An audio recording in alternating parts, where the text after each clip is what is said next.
আচ্ছা, এই ভিডিওতে আমরা জানবো কিভাবে টেক্সট ফরম্যাটিং করতে হয় ওয়ার্ড ডকুমেন্টের মধ্যে।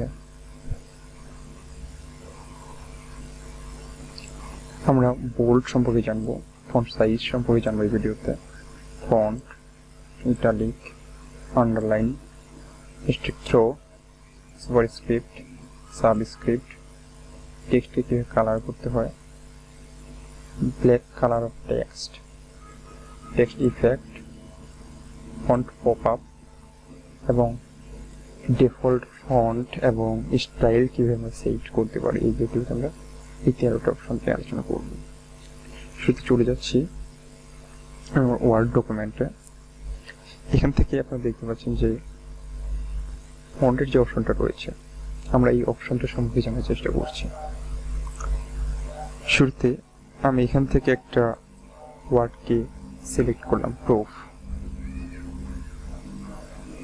আমি এটার ফন্ট সাইজটাকে বাড়িয়ে বড় করছি। আপনারা দেখতে পাচ্ছেন যে লাইভ এখানে দেখা যাচ্ছে।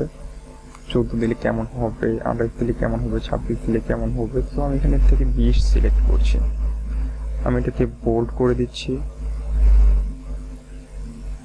এবং চাইলে এটা আমি এটা ফন্টটাকে চেঞ্জ করি, অন্য করে একটা ফন্টে দিতে পারি। আমি এখান থেকে এই ফন্টটাকে সিলেক্ট করলাম। ওয়াও, নতুন স্টাইল চলে আসলো মাঝখানে। দেন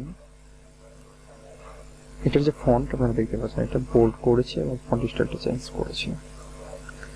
চাইলে আমি এখান থেকে আরেকটাকে নিতে পারি। এখান থেকে আমি পাওয়ারফুলকে নিলাম। আমি এটার কালারটাকে চেঞ্জ করে দিলাম, কালারটাকে চেঞ্জ করে রেড করলাম।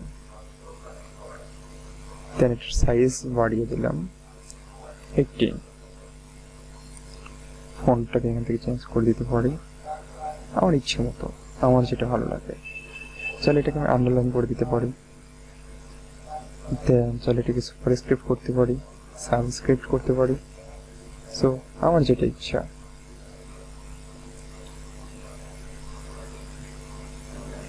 এবার আমরা আলোচনা করব স্ট্রিক্ট থ্রো নিয়ে, কিভাবে লাইন কেটে দেওয়া হয়।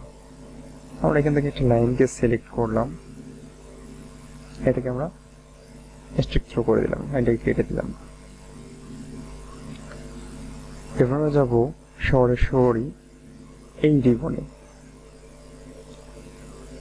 আর রিবনে ক্লিক করলে কি হবে,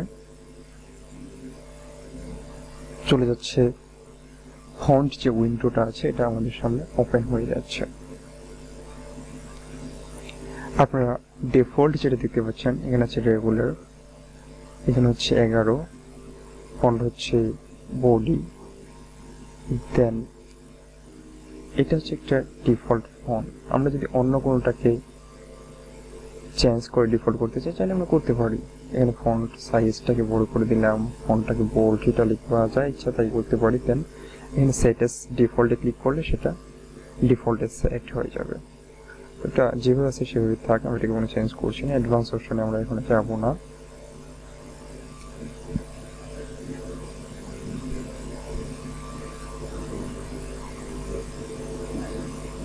আরেকটা অপশন যেটা চাইলে আমরা সেটাকে ইটালিক করতে পারি। যে ইটালিক অপশনটা আছে, এটা ডান দিকে বেঁকে যাবে অটোমেটিক। ওকে, তো এই থাকছে এই ভিডিওতে। Thank you.